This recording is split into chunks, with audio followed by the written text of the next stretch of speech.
ये शानदार जानदार वजनदार प्लेटफॉर्म पे आज हम पढ़ने जा रहे घूमर नहीं सर रोटेशनल मोशन। हाँ, रोटेशनल मोशन पढ़ने जा रहे बेटा जी।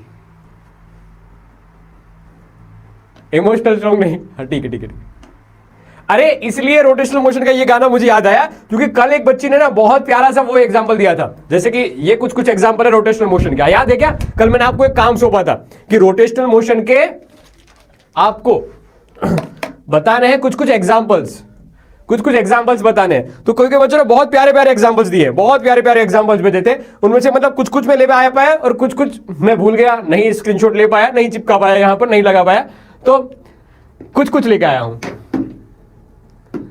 कुछ लेके आया हूं।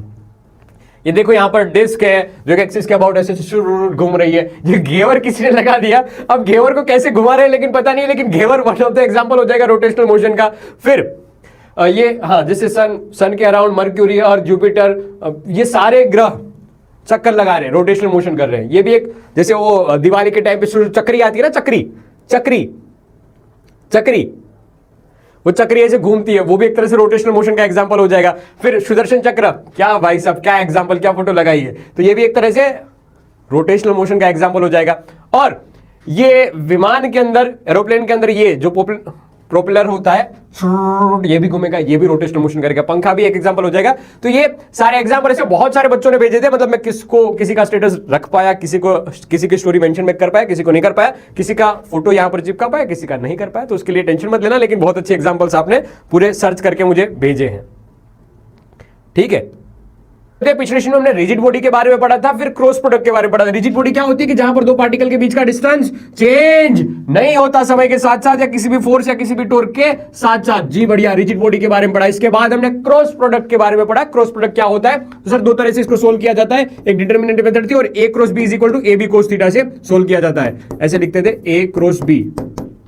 पेन की साइज मोटापा कम कर लिया जाए, लो ये मोटापा मैंने कम कर लिया, ये हटा दिया और ये लिखा जाएगा sir ji A cross B vector is equal to A B sine theta. और यहां से हमें मिलेगा एन कैप। जिस एन कैप की डायरेक्शन कैसी होती है वो राइट हैंड थंब रूल से निकाल सकते हैं, RIGHT, right hand thumb rule, right hand thumb rule से निकाल सकते हैं। फिर टाइप्स ऑफ रोटेशनल मोशन के एग्जांपल आगे, जो ट्रांसलेशन मोशन देखा था, फिर इसमें रोटेशनल मोशन देखा था, rotational motion plus translation motion, combined motion जिसको रोलिंग मोशन भी कहा जाता था, वह भी देखा था। हाँ जी हाँ जी हाँ, तो ये सारी कुछ बातें समझी थी। इसके बाद मैं आपको ये एग्जांपल्स दिखाना चाहता हूं कि जो एग्जांपल्स टुडुक टुडुक,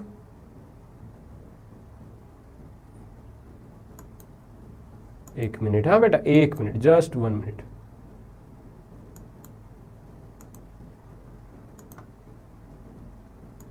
घूमर घूमर घूमर रे घूमर रे, हाँ जी हाँ। तो ये कहानी थी किसकी? रोटेशनल मोशन के एग्जाम्पल्स की। ये रोटेशनल मोशन के एग्जाम्पल्स की कहानी थी। क्या यहां तक की चीजें क्लियर कट है? क्या यहां तक की चीजें क्लियर कट है? मैंने आपको कुछ रिवाइज करके आने के लिए बताया था कि मैं आज के सेशन में लीनियर मोशन के साथ एनालॉजी समझाने वाला हूं। आज आपने शैम्पू किया नहीं? भाई मैं तो रोज करता हूं, लेकिन हर बार थोड़ा सजा लेता हूं अपने माथे को। आज मैंने सजाया नहीं है। ये मैंने एक एनालॉजी बताने के लिए पूछा था आपसे। मैंने आपको एक चीज बताई थी कि आपको रिवाइज करके आना है कुछ सर्कुलर मोशन के एंगुलर डिस्प्लेसमेंट, एंगुलर वेलोसिटी, वैसे कुछ चीजों को रिवाइज करके आना है। तो बताइए क्या? तो मैंने आज के सेशन में हम कुछ क्वेश्चंस करने वाले हैं कि जो वहां से रिलेट होने वाले हैं। सर्कुलर मोशन में थीटा, ओमेगा, फिर एंगुलर एक्सेलरेशन अल्फा से रिलेट होने वाले हैं, ठीक है।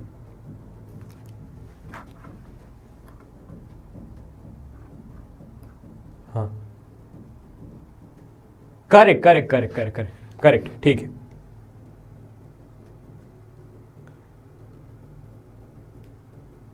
घूम कर आ गए, ठीक है। फिर एक मोमेंट ऑफ इनर्शिया, एक बहुत शानदार टॉपिक होगा जो अपनी एनसीईआरटी में बहुत प्रॉपर नहीं है, लेकिन इसके क्वेश्चन है ना बहुत अच्छे, मतलब बोर्ड्स में पूछे जाते हैं, बोर्ड्स में BOARD, ये बोर्ड्स में क्वेश्चन आते हैं इसके रिलेटेबल। फिर नीट हो या हो चाहे जेई, इन दोनों में इसके क्वेश्चन बहुत बहुत पूछे जाते हैं, बहुत पूछे जाते हैं। तो हमें ना इस टॉपिक को बहुत डिटेल में पढ़ने वाले, मोमेंट ऑफ इनर्शिया, जिसको स्मॉल से MOI कहा जाता है। ये एक तरह से हॉट टॉपिक होने वाला है। अपनी एनसीईआरटी में उतना डिटेल में नहीं है जितना डिटेल में मैं पढ़ाने वाला हूं, जितना डिटेल में मैं पढ़ाने वाला हूं। ठीक है, तो शुरुआत करना, मतलब हम समझने जा रहे हैं। पहले क्या बात है कि देखो कोई पंखा है तो सर यहां पर एंगुलर डिस्प्लेसमेंट, मान लीजिए कि ये अभी यहां पर है, अभी यहां पर है कि जैसे ही पॉइंट घूम रहा है, जैसे ही ये पॉइंट घूम रहा है, मान लीजिए कि ये कुछ ऐसे यहां पर इस पॉइंट पे है। अब थोड़ा सा ओरिएंटेशन हुआ, ये थोड़ा सा जीवन में आगे बढ़ा, ये पंखे ने कुछ एंगल निकाला, तो एंगल डेल्टा टी टाइम में निकाला, ये टी इज इक्वल टू 0 था, ये T is equal to T पे पहुंचा है, T is equal to T पे पहुंचा है। तो कहानी हमने छोटी छोटी एक्सप्लेन की थी कि एंगुलर डिस्प्लेसमेंट क्या होता है, क्या होता है एंगुलर डिस्प्लेसमेंट।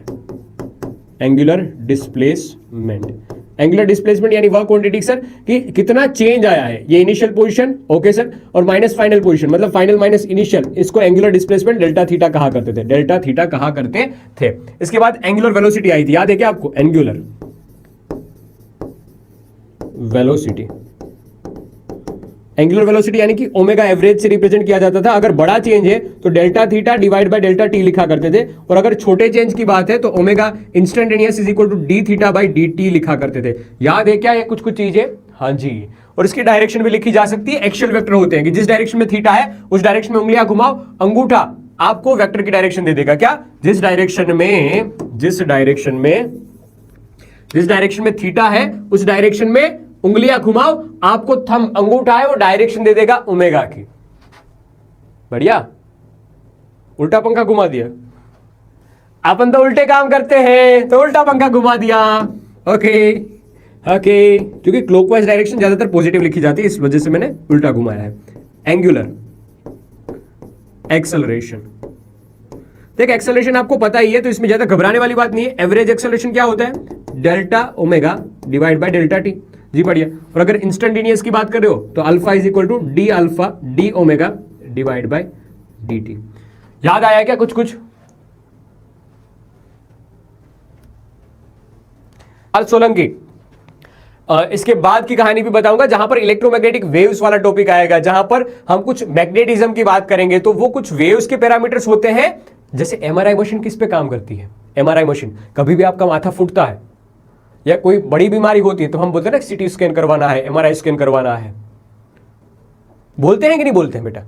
बोलते हैं कि नहीं बोलते हैं? वो मशीन किस बेसिक प्रिंसिपल पे काम करती है? वो प्रिंसिपल है इलेक्ट्रोमैग्नेटिक इंडक्शन, जिसका हम चैप्टर पढ़ते हैं पूरा का पूरा।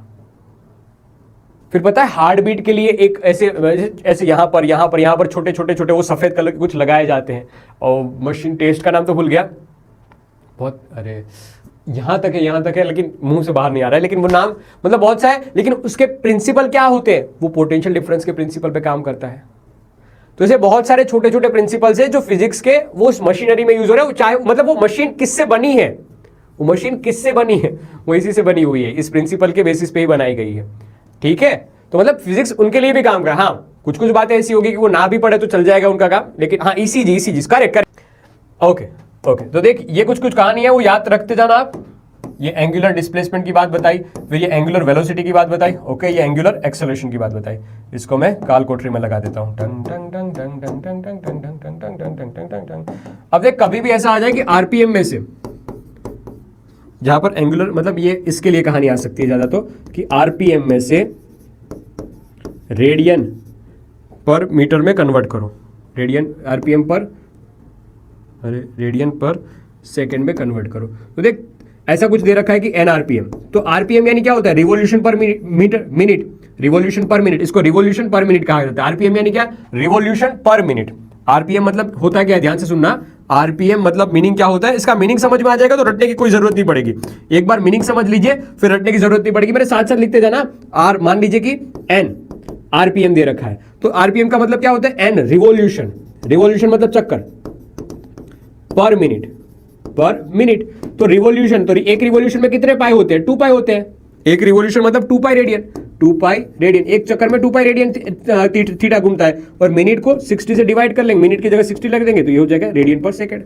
बस and 2 pi multiply 2 pi divide by 60, बस खत्म बेटा, खत्म। सही बात। तो रटना नहीं है। रिवॉल्यूशन पर मिनट, रिवॉल्यूशन मतलब 2 पाई रेडियन और मिनट मतलब 60 सेकंड, बस खत्म। वाह जी वाह। बढ़िया। ओके, कहानी को आगे बढ़ाते हैं। देख, ये मैंने आपको बताया था कि अच्छे से एक बार देख लेना। मैं बस स्लाइड इसलिए लाया हूं क्योंकि मैंने आपको बताया था, ये काम मैंने आपको सौंपा था बेटा। अब आप नहीं करके आए हो तो ये आपकी हल्की सी लेकिन मिस्टेक तो है बेटा, ठीक है। देख, इसलिए वापस भी लेके आया हूं, मतलब जब चाहो तब इसमें से वापस देख लेना। क्वेश्चंस हम करने जा रहे हैं। क्या करने जा रहे हैं? क्वेश्चंस करने जा रहे हैं, ठीक है। तीसरा जी, एक टाइम पीरियड समझ लीजिए कि एक चक्कर घूमने पे, मतलब एक पूरा रिवॉल्यूशन होने पे, एक पूरा रिवॉल्यूशन होने पे ये ओमेगा से घूम रहा है। एक देख रहा है, एक चीज अच्छी बताता हूं, एक चीज अच्छी बताता हूं, एक चीज अच्छी बताता हूं। यहां पर है ना रिलेशंस है कुछ दोनों के बीच में, रिलेशंस यहां पर बता देता हूं, रिलेशंस बिटवीन, ये एक अच्छी स्लाइड है, रिलेशन बिटवीन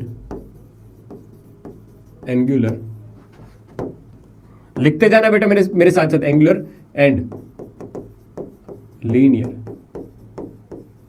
पैरामीटर्स। आपको एक बात बताई होगी कि यहां पर जैसे ये थीटा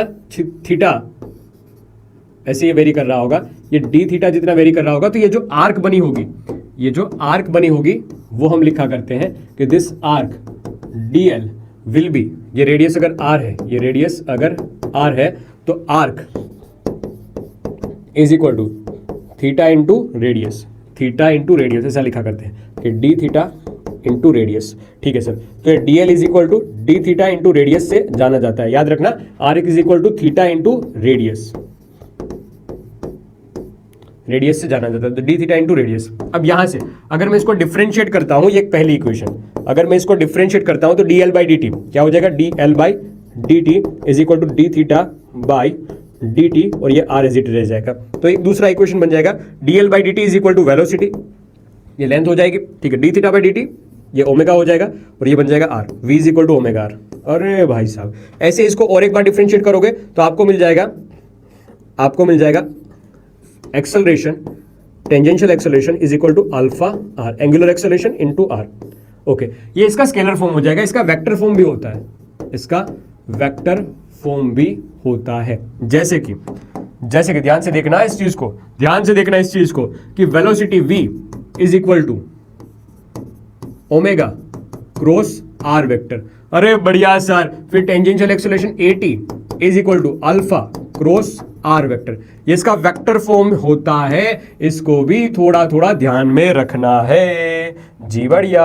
अब देख इसका यूज बताता हूं, इसका यूज बताता हूं। कोई भी एक पार्टिकल है, कोई भी पार्टिकल है, वो अगर ओमेगा से रोटेट कर रहा है, जैसे कि यहां पर ओमेगा से ये पूरा का पूरा घूम रहा है, ओमेगा से पूरा का पूरा घूम रहा है, और यहां पर दो ऐसे पार्टिकल है, एक कुछ r1 डिस्टेंस पे है और दूसरा कुछ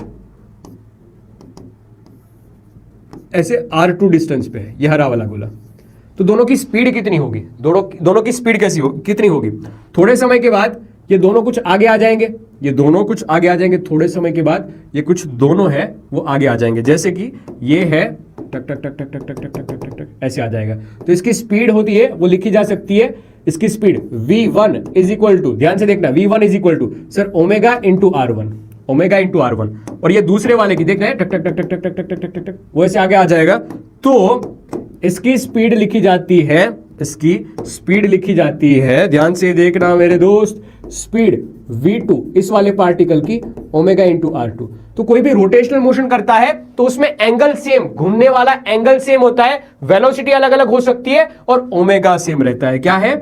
ओमेगा सेम रहता है। मतलब मान लीजिए कि कोई एक पार्टिकल ऐसे घूम रहा है बेटा जी, सिंपल सी बात कि अगर कोई पार्टिकल ऐसे घूम रहा है ओमेगा एंगुलर वेलोसिटी से और कुछ थीटा बना रहा है तो थीटा भी लिखा जा सकता है और उसकी वेलोसिटी r डिस्टेंस पे लिखी जा सकती है, ओमेगा इंटू r। बस सिंपल सा फॉर्मूला।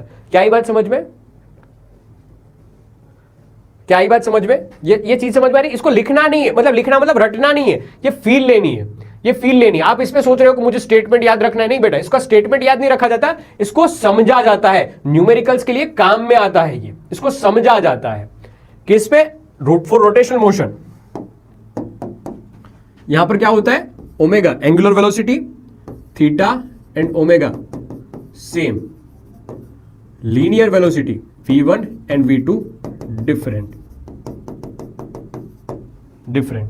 समझ में आएगा? एक चक्कर कंप्लीट लगाने पे जो टाइम लगेगा उसको टाइम पीरियड टी कहते हैं।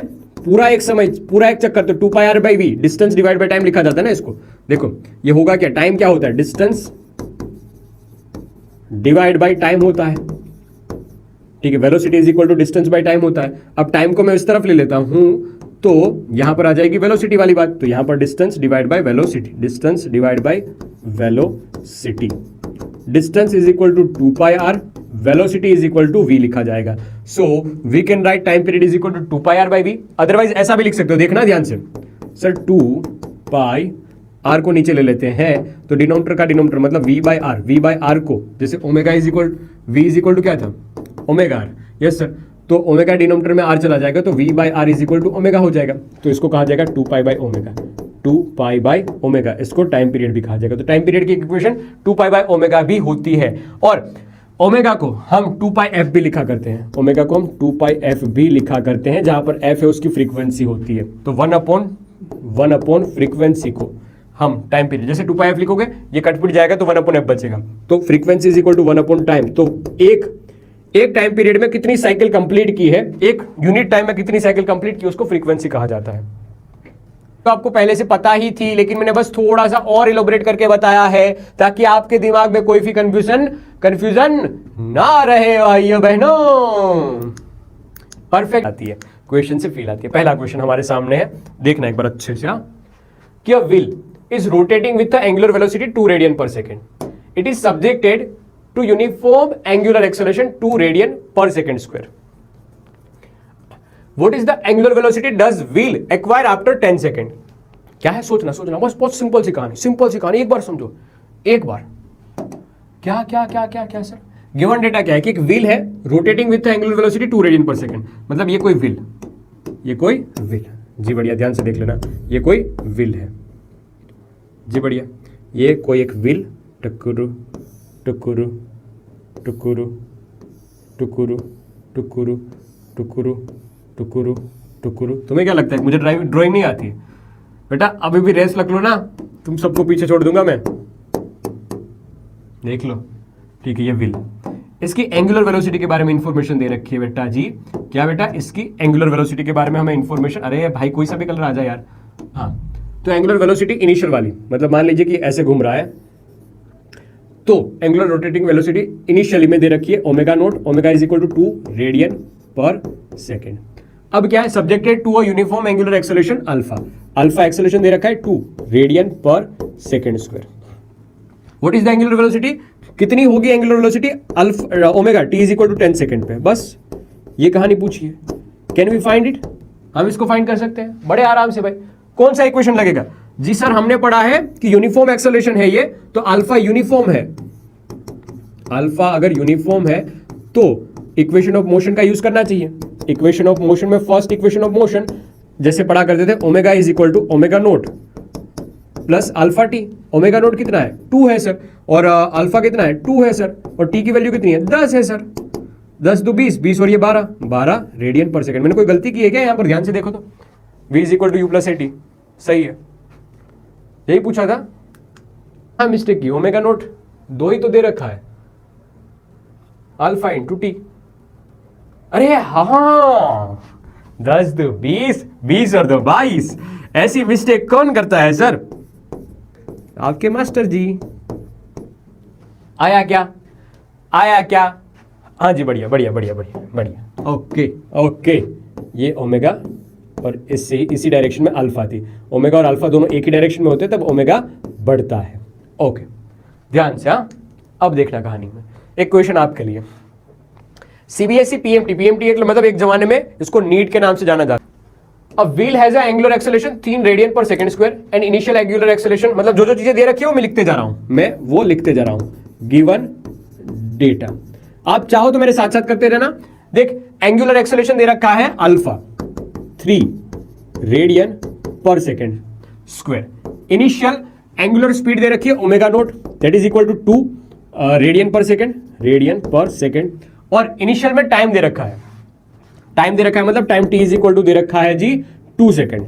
तो बताइए कितना थीटा ये चला होगा, डेल्टा थीटा, कितना थीटा ये चला होगा, इसके बारे में हमें क्वेश्चन का यूज किया जा सकता है। देख, पहले तो ये यूनिफॉर्म है, अगर ये यूनिफॉर्म है तो हम इक्वेशन ऑफ मोशन का यूज कर सकते हैं, यूनिफॉर्म है तो हम इक्वेशन ऑफ मोशन का यूज कर सकते हैं। तो according to equation of motion according to equation of motion theta is equal to omega T plus 1/2 AT square. वैसे सेम इक्वेशन आ गई।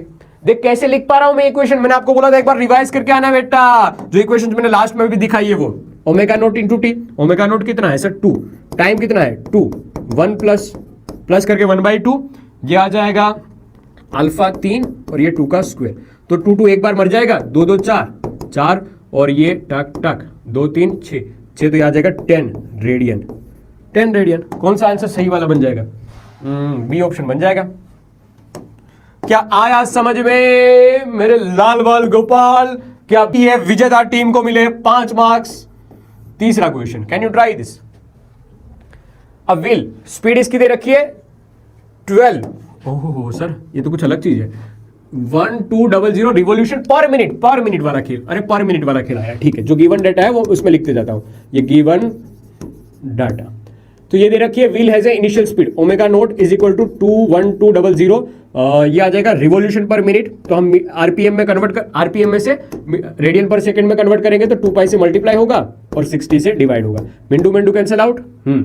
6 2 12 20 आया, 20 इंटू 2 पाई 40 रेडियन पर सेकेंड। ओके सर, आगे की कहानी।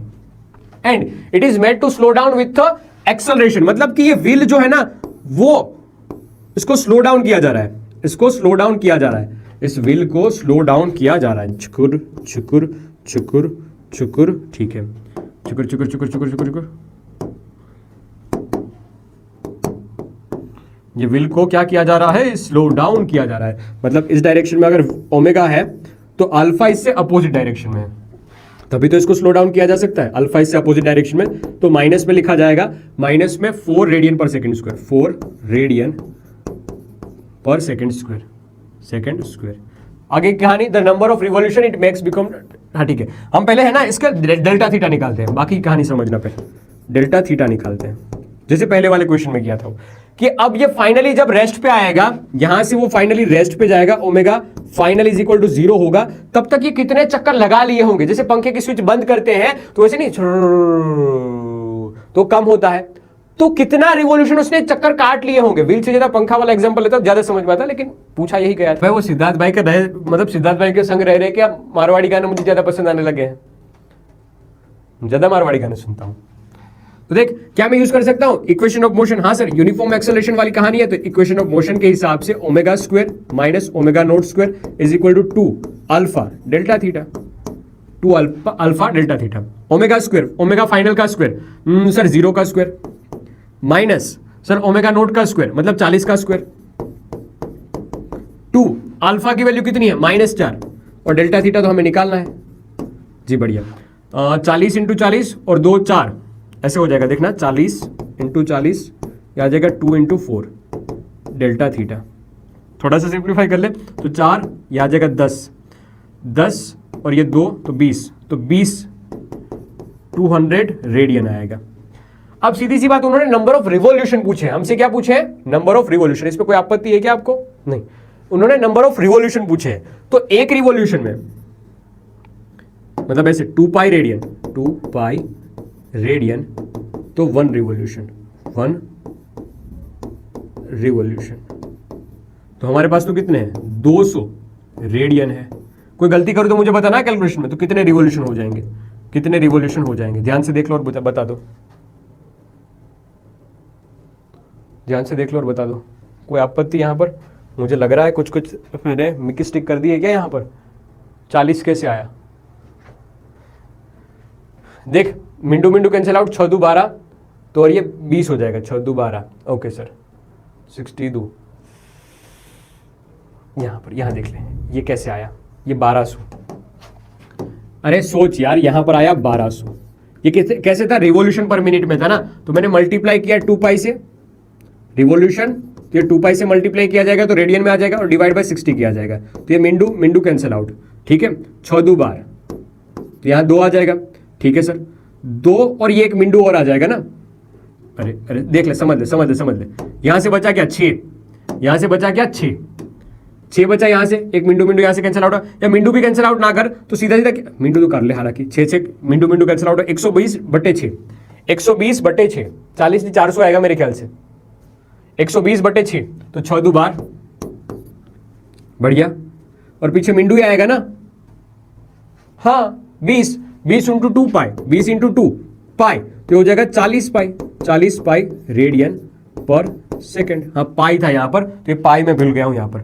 कैलकुलेशन में अगर यहाँ पर पाई रख दूंगा, कैलकुलेशन में अगर यहाँ पर पाई रख दूंगा तो ये पहले वाला 0 फाइनली 0 हो रहा है, फिर ये 40 pi into 40 pi divide by यहाँ से 2 अल्फा, तो 2 अल्फा की वैल्यू कितनी है 400, अल्फा की वैल्यू है 4, तो ये 4, ये आ जाएगा डेल्टा थीटा। अब डेल्टा थीटा को अगर मैं रेडियन में आंसर निकालना चाहता हूं तो फटाफट कैलकुलेशन कर लेता हूं। तो देख यहां से क्या क्या पता चलेगा, 4 कैंसिल आउट, तो यहां से 4 और 4 कैंसिल आउट, तो ये 4 और 4 कैंसिल आउट, यहां से 10 बचेगा, 10 और ये बन जाएगा ऐसे बांट लेता हूं, ये 10 एज इट इज, और ये 2 और ये 20, तो 20 और ये पाई, तो ये 200 पाई आ जाएगा। Delta theta is equal to बन जाएगा 200 पाई। ध्यान से देख लीजिए, ध्यान से देख लीजिए। और ये डेल्टा थीटा को अगर मैं 2 पाई से डिवाइड कर दूं तो क्या मुझे नंबर ऑफ रिवॉल्यूशन मिल जाएंगे, नंबर ऑफ रिवॉल्यूशन मिल जाएंगे। हाँ जी सर यस, तो 2 पाई से डिवाइड कर लीजिए, पाई मर जाएगा, पाई और यहां पर भी पाई था ना, हाँ एक पाई था तो एक पाई मर जाएगा, ये बन जाएगा कितना सर, ये 100, तो ये 100 पाई इसका आंसर आ जाएगा। 100 पाई मतलब 314 रेडियन, 314 रिवॉल्यूशन। ध्यान से देख लीजिए, अच्छा क्वेश्चन था ये, ध्यान से देख लीजिए, एक अच्छा प्यारा क्वेश्चन था। मैंने क्या किया है, बस ये delta theta is equal to number of revolution multiplication में पाई, इस फॉर्मूले का यूज किया है और एन की वैल्यू निकाली, बस और कुछ नहीं। -4 क्यों लिया, क्योंकि अपोजिट डायरेक्शन में था। ध्यान से देख लीजिए, हाँ 45 ही होगा, 45 का 45 इंटू 45 करना था, यहां पर ओमेगा का स्क्वायर थे, तो मैं यहां पर पाई वाला पार्ट भूल गया था। ध्यान से एक बार देख लीजिए बेटा, ध्यान से 314 वाला आंसर बनेगा यहां पर 314 वाला आंसर बनेगा। आपने ध्यान दिया हो तो जहां पर मैं s equal to UT plus half AT square लिखता था, ऐसे v is equal to U plus AT लिखता था, वहां पर मैंने लिख दिया यहां पर, ध्यान से देखना, s इज इक्वल टू ऐसे omega is equal to omega naught plus alpha T. ध्यान से देखा हो तो s is equal to UT plus half AT square लिखा था, वहां पर मैंने लिख दिया यहां पर डेल्टा थीटा, s की जगह डेल्टा थीटा, ये यूटी की जगह omega naught into T plus 1/2 alpha T square. जहां पर मैंने लिखा था V square minus U square is equal to 2as, यहां पर मैंने लिख दिया sir omega square minus omega naught square is equal to 2 alpha delta theta. तो इन शॉर्ट में कहना आपको यह चाहता हूं कि जहां जहां ओमेगा, जहां जहां v था वहां वहां ओमेगा, जहां जहां s वहां वहां डेल्टा थीटा, जहां जहां एक्सेलरेशन वहां वहां अल्फा, टाइम टू टाइम यहां पर होता है मास, यहां पर आ जाएगा moment of inertia, moment of inertia. तो कुछ ऐसी एनालॉजी है कि जो लीनियर मोशन और रोटेशनल मोशन के बीच में है। क्या? लीनियर मोशन और रोटेशनल मोशन के बीच में है। कि जैसे कि किसी बॉडी का मास ज्यादा है, ये लीनियर मोशन की बात है, ध्यान से देखना, लीनियर मोशन और ये पूरी कहानी रोटेशनल मोशन की, रोटेशनल मोशन की। देख पढ़ाने का तो मैं फटाफट पढ़ा दूंगा, लेकिन समझना है अपने को बहुत अच्छी तरीके से हर चीज को। कि मैं आपसे क्वेश्चन पूछूं बेटा, मैं आपसे क्वेश्चन पूछूं कि अगर ये 5 केजी का कोई ब्लॉक है, 5 केजी का आपका ब्लॉक है और आपने सेम फोर्स लगाया F, यहां पर 50 या 500 केजी का है, इस पे फोर्स लगाया F, कौन ज्यादा आसानी से चल पाएगा? कौन ज्यादा आसानी से मोशन कर पाएगा? 5 केजी या 50 केजी, 5 केजी या 50 केजी से यहां पर एक मोमेंट ऑफ इनर्शिया है, मोमेंट ऑफ इनर्शिया है कि पहले वाले के लिए मान लीजिए मोमेंट ऑफ इनर्शिया I1 है, दूसरे वाले के लिए मोमेंट ऑफ इनर्शिया ऐसे I2 है और I2 बहुत हाई है, बहुत हाई है।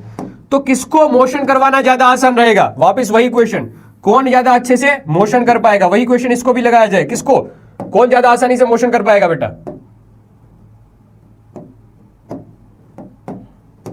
यहां पर ये वाला आंसर आया था, यहां पर कौन सा आएगा? I1 I2, कौन ज्यादा आसानी से मोशन कर पाएगा? एक एनालॉजी है, जहां पर मास होता था रोटेशनल मोशन में मोमेंट ऑफ इनर्शिया आएगा I1।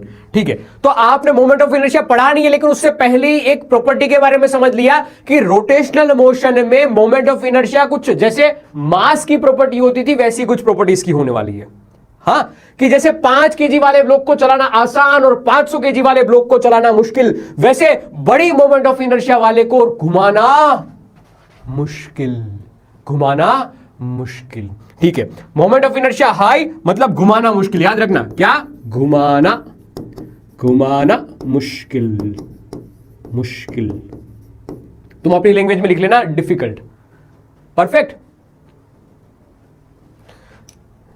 अरे पढ़ने जा रहे क्या है ये मोमेंट ऑफ इनर्शिया? तो पहली बार हमने ये समझ में आ गया कि सर कि कोई ऐसी प्रॉपर्टी है कि जिससे हमें आइडिया लगेगा कि कौन सी बॉडी को आसानी से घुमाया जा सकता है, कौन सी बॉडी को थोड़ा मुश्किल होगा घुमाना, थोड़ा मुश्किल होगा घुमाना। उसका आइडिया कौन देगा? कौन देगा? कौन देगा? कौन देगा? हाँ देखो, तो मोमेंट ऑफ इनर्शिया, पहले छोटी छोटी डेफिनेशन, उसके साथ साथ फील भी दूंगा। क्या है ये चीज कि sir moment of inertia it is play और same role in a rotational motion as mass play in rotational motion. जहां जैसे मास की प्रॉपर्टी थी लीनियर मोशन में, वैसी ही प्रॉपर्टी कुछ मोमेंट ऑफ इनर्शिया की है यहां रोटेशनल मोशन में। फिर it is the property of the body due to which oppose the any change state of rest और यूनिफॉर्म रोटेशन। मतलब कि जिसका मोमेंट ऑफ इनर्शिया ज्यादा, याद रखना मोमेंट ऑफ इनर्शिया ज्यादा, मोमेंट ऑफ इनर्शिया हाई, इसको आई से रिप्रेजेंट किया जाता है या एमओआई से भी रिप्रेजेंट किया जाता है। मैं कभी एमओआई लिख दूं तो कंफ्यूज मत होना। एमओआई मतलब क्या हो जाएगा? एमओआई मतलब मोमेंट ऑफ इनर्शिया हो जाएगा। मतलब moment of inertia high, I high, तो रोटेट करवाना, घुमाना मुश्किल, याद रखना, घुमाना, घुमाना मुश्किल। ठीक है, hard to rotate, difficult to rotate. अरे लो इंग्लिश वाले हो ना, जेनजी हो तुम लोग। Difficult, difficult to rotate. ठीक है, डिफिकल्ट टू रोटेट, समझ रहा है इस बात को? हाँ हाँ जी। अब देख इसका फॉर्मूला क्या होता है। जैसे कि कोई एक आर डिस्टेंस दूर, कोई एक आर डिस्टेंस दूर, ध्यान से समझते जाना, आर डिस्टेंस दूर कोई एक पार्टिकल है जिसको मुझे रोटेट करवाना है, जिसको मुझे रोटेट करवाना है। इसका मास है m, इसका मास है m, ये कैपिटल M, इसका मास कैपिटल M है, और मुझे इस एक्सिस के अबाउट इसको रोटेट करवाना है। मुझे इस एक्सिस के अबाउट इस भैया को रोटेट करवाना है जो आर डिस्टेंस दूर है, ओमेगा से रोटेट करवाना है, ये आर डिस्टेंस दूर है। तो मोमेंट ऑफ इनर्शिया लिखी जाएगी इस केस में, moment of inertia I is equal to m mass of that particle, और कितना दूर है? आर डिस्टेंस दूर है, तो छोटा r, कितना डिस्टेंस है ये? छोटा r, तो एम आर स्क्वायर इसकी मोमेंट ऑफ इनर्शिया हो जाएगी। मोमेंट ऑफ इनर्शिया लिखने का तरीका क्या बेटा? आर डिस्टेंस दूर अगर मास m है जिसको मुझे रोटेट करवाना है, जैसे कि मैं एक एक्सिस हूं, मैं एक एक्सिस हूं, कि मुझसे कोई एक्सिस पास हो रही है, मेरे पास है ये m मास का ये बलोक, ये m मास का बलोक, ध्यान से देखना, ये m मास का बलोक। ठीक है सर, मुझे इसको रोटेट मुझे इसको रोटेट करवाना है, तो एक मोमेंट ऑफ इनर्शिया हमें मिलेगी, moment of inertia is equal to M R square. ध्यान से देखना, एम आर स्क्वायर।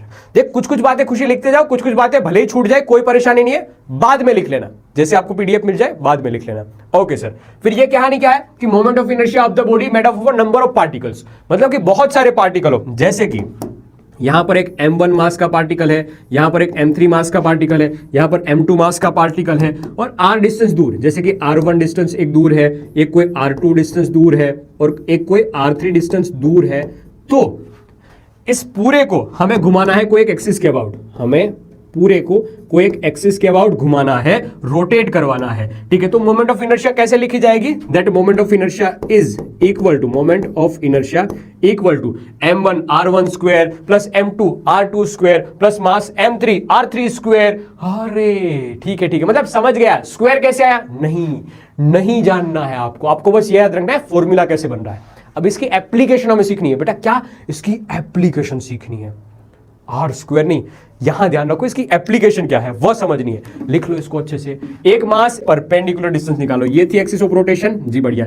इस एक्सिस ऑफ रोटेशन से परपेंडिकुलर डिस्टेंस, इस एक्सिस ऑफ रोटेशन से perpendicular distance r1, perpendicular distance r2, perpendicular distance r3। तो एक्सिस ऑफ रोटेशन डिफाइन करो, उसके परपेंडिकुलर I की वैल्यू 3.14 निकालने रखने पे हमें ये वैल्यू मिल रही थी। अब देखो कोई कंटिन्यूअस बॉडी आ जाए, तो सिस्टम में अगर बहुत सारे पार्टिकल है तो ऐसे डील किया जाएगा, m1 r1 square plus m2 r2 square plus m3 r3 square. अगर सिस्टम कोई कंटिन्यूअस बॉडी से बनी हो, जैसे कि ये कोई रिंग है या डिस्क है, जैसे कि कोई रिंग है या डिस्क है, मतलब ये एक बहुत बड़ी सी सिस्टम है। क्या है? एक बहुत बड़ी सी सिस्टम। ठीक है, एक बहुत भयंकर सी सिस्टम है। ओके सर, ये कोई भयंकर सी सिस्टम है। ओके, और ये एक्सिस ऑफ रोटेशन ऐसे है, एक्सिस ऑफ रोटेशन ऐसे है, ये रही हमारी axis of rotation AOR, axis of rotation. अब हम क्या करें भाई, कंटिन्यूअस बॉडी के लिए क्या करें, एक पूरी बॉडी कंटिन्यूअस हो तो हम क्या करें उस केस में, तो उस केस में उन्होंने सिखाया हमें कि एलिमेंट लीजिए, एक छोटा सा एलिमेंट ले लीजिए जिसका मास dm है, जिसका मास dm है, वैसा छोटा सा एलिमेंट ले लीजिए। तो ये मास लिख लिया मैंने dm, छोटा सा मास लिखा हमने dm, और इस dm मास के लिए, और उस dm मास कितना दूर है सर, dm मास दूर है, r डिस्टेंस दूर है, dm r डिस्टेंस दूर है, तो इस dm इंटू आर स्क्वायर लिख दीजिए और फिर इसका इंटीग्रेशन कर लेना, आपको मोमेंट ऑफ इनर्शिया मिल जाएगी। बस कंटीन्यूअस बॉडी के लिए, कंटीन्यूअस मास डिस्ट्रीब्यूशन के लिए कहानी बताई जाएगी बेटा कि उसमें से कोई एक एलिमेंट पसंद कर लीजिए, उस एलिमेंट को क्या कर दीजिए, सेंटर ऑफ मास की क्या करते थे कि एलिमेंट पसंद कर लीजिए, उस एलिमेंट का मास लिखिए dm, डिस्टेंस लिखिए r स्क्वायर परपेंडिकुलर वाला, और इंटीग्रेशन कर दीजिए, और इंटीग्रेशन कर दीजिए। इंटीग्रेशन करोगे हमें पूरी मोमेंट ऑफ इनर्शिया मिल जाएगी। उस छोटे से पार्टिकल के लिए, उस छोटा सा अगर पार्टिकल है dm और r उसका डिस्टेंस है, तो dm इंटू आर स्क्वायर, ये हो जाएगी छोटी मोमेंट ऑफ इनर्शिया, उसका इंटीग्रेशन करने पे हमें प्रॉपर मोमेंट ऑफ इनर्शिया मिल जाएगी। परफेक्ट, कोई परेशानी बेटा? अरे पिंक कलर ये, और मतलब एक्सिस ऑफ रोटेशन बेटा, एक्सिस ऑफ रोटेशन जो पिछली क्लास में मानसी मैंने पढ़ाया था। हाँ, थोड़ा सा रिवाइज कर लेना, थोड़ा सा इसको रिवाइज कर लेना। ओके, एक दो क्वेश्चन करवाऊं। देखो पहला क्वेश्चन से ना फील आती है और क्वेश्चन से समझ में भी आता है कि जो समझाया वो सही है या गलत है। देख लो ये एक्सिस ऑफ रोटेशन, भाइयों बहनों, ये एक्सिस ऑफ रोटेशन, ये एक्सिस ऑफ रोटेशन, इस एक्सिस से 2 kg का ब्लॉक और 2 मीटर का डिस्टेंस, ठीक है। फिर 4 kg का ब्लॉक और 4 मीटर का डिस्टेंस। बताओ मोमेंट ऑफ इनर्शिया कैसे लिखी जा सकती है?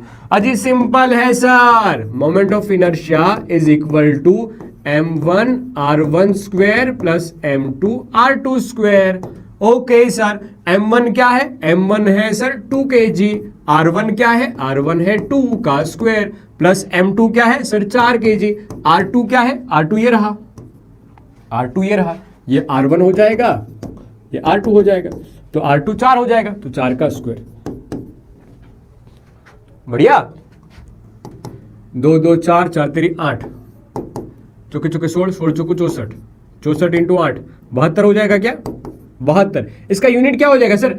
m यानी किलोग्राम, मीटर यानी आर स्क्वायर, तो किलोग्राम मीटर स्क्वायर, ये मोमेंट ऑफ इनर्शिया का यूनिट भी हो जाएगा, ये भी याद रख लेना। मोमेंट ऑफ इनर्शिया MOI, इसका यूनिट क्या हो जाएगा? G, इसका यूनिट हो जाएगा किलोग्राम मीटर स्क्वायर, ये ऐसा यूनिट हो जाएगा। और इसका डायमेंशनल फॉर्मूला अगर लिखना चाहो तो किलोग्राम यानी M1 और L2 हो जाएगा मीटर स्क्वायर T की पावर 0, ये MLT फॉर्म हो जाएगा। ओके सर, इसकी डायरेक्शन कैसे डिफाइन की जाएगी? तो अगर ये इसी डायरेक्शन में घूम रहे हैं, ऐसे इसी डायरेक्शन में घूम रहे हैं, तो जिस डायरेक्शन में ये घूम रहे हैं उनकी डायरेक्शन में उंगलियां घुमाओ। जिस डायरेक्शन में ये घूम रहे हैं, जैसे कि ये 2 kg वाला अंदर जा रहा है, 2 kg वाला इससे अंदर जा रहा है, अंदर जा रहा है तो क्रॉस, अंदर जा रहा है तो क्रॉस। तो अगर ये बॉडी अंदर जा रही है तो क्रॉस करो, अपने हाथ को ऐसे घुमाओ, अंगूठा आपको मोमेंट ऑफ इनर्शिया की डायरेक्शन दे देगा, अंगूठा आपको मोमेंट ऑफ इनर्शिया की डायरेक्शन दे देगा। जी, बढ़िया बढ़िया बढ़िया बढ़िया। तो वैसे एक तरीके से तो है ना, मोमेंट ऑफ इनर्शिया को स्केलर भी कहा जाता है और एक तरीके से इसको वेक्टर भी। तो देख, मोमेंट ऑफ इनर्शिया की कहानी समझ में आएगी थोड़ी थोड़ी। ओके, एक देखो, एक और क्वेश्चन बना देता हूं, फिर मैं कुछ नई बात बताता हूं। एक और क्वेश्चन बना देता हूं। ये हर एक डिस्टेंस टक टक टक टक टक टक टक टक टक, ये हर एक डिस्टेंस है 10 मीटर। कितना है? 10 मीटर। टक टक टक। ओके, हर एक सेक्शन पे 2 kg 2 kg 2 kg 2 kg, कितना कितना कितना, चलो m लिख लेते हैं, m नहीं, चलो ठीक है, 2 kg वैल्यू ही रखते हैं, वैल्यू से मजा आता है। 2 kg 2 kg 2 kg 2 kg। Okay sir, no problem sir. Okay, बताइए जी, अगर मगर की कहानियां, अगर ये इस एक्सिस के अबाउट घुमाया जा रहा है, इस एक्सिस के अबाउट अगर घुमाया जा रहा है तो मोमेंट ऑफ इनर्शिया क्या होगी? लो बताओ, ये क्वेश्चन हो गया। मोमेंट ऑफ इनर्शिया इस एक्सिस के अबाउट क्या होगी? जी बताइए, जी बताइए। सर जी ध्यान से देखा जाए तो इसको 1 2 3 4 1 2 3 4 1 2 3 4 ओके सर। तो moment of inertia is equal to m1 r1 square plus m2 r2 square plus m3 r3 square plus m4 r4 square. Okay sir, m1 यहां पर है जिसका 2 kg है, r2 r1 सर डिस्टेंस ही नहीं है axis of rotation से, काय का परपेंडिकुलर,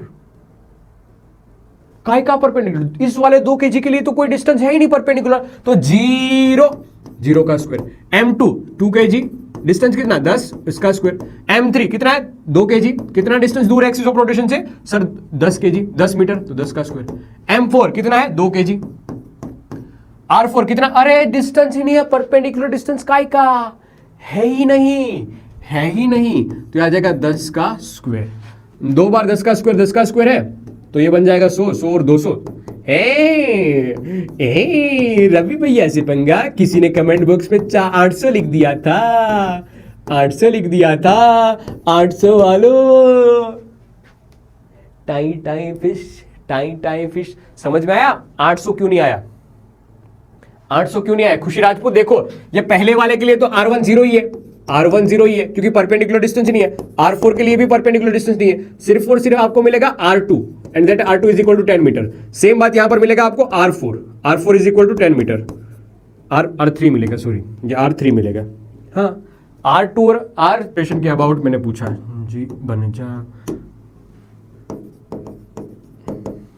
देख रहे हो मुझसे इंग्लिश बोली नहीं जा रही है लेकिन इंग्लिश पढ़ाने में देखो, ये एक्सिस ऑफ रोटेशन थी, ऐसे शुरू शुरू शुरू शुरू शुरू शुरू ऐसे घुमा रहा हूं, इस एक्सिस के अबाउट घुमा रहा हूं, इस एक्सिस के अबाउट घुमा रहा हूं। ओके, अब 600 नहीं होगा, 600 नहीं होगा, 600 नहीं होगा। मौर्य प्रताप सिंह आपकी जेट पढ़ ली बेटा। R4 0 क्यों हुआ? क्योंकि यहां पर परपेंडिकुलर डिस्टेंस ही नहीं है, 4 वाला पार्टिकल एक्सिस ऑफ रोटेशन पे ही है, जो एक्सिस ऑफ रोटेशन पे है उसका परपेंडिकुलर डिस्टेंस 0 हो जाएगा। जो लिख लो, हिंदी में लिख लो, जो मास एक्सिस ऑफ रोटेशन पे ही है उनके लिए आर परपेंडिकुलर 0 हो जाएगा, बस परपेंडिकुलर डिस्टेंस 0 हो जाएगा इस वजह से।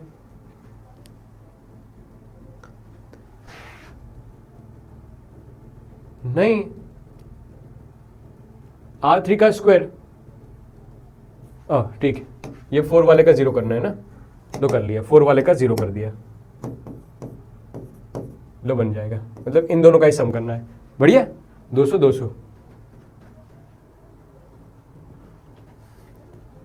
बढ़िया। अब देखो मेरा एक और क्वेश्चन, मैं यहां से घुमाने वाला हूं।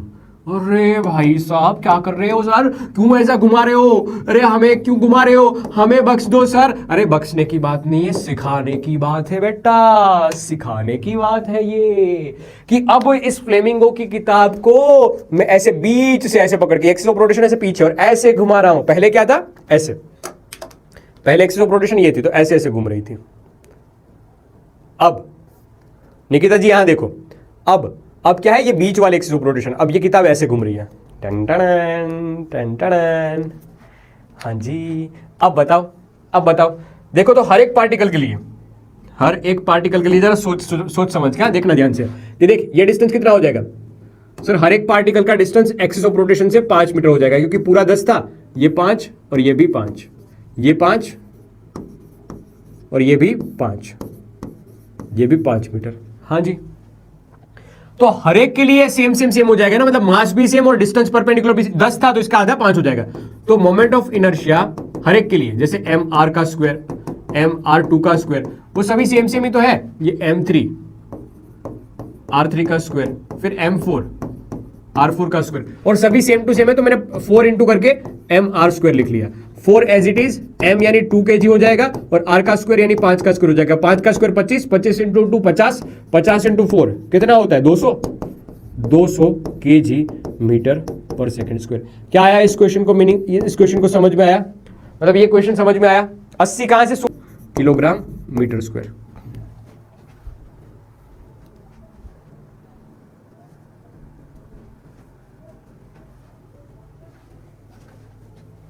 जी बढ़िया, ओके, बढ़िया बढ़िया बढ़िया बढ़िया। देख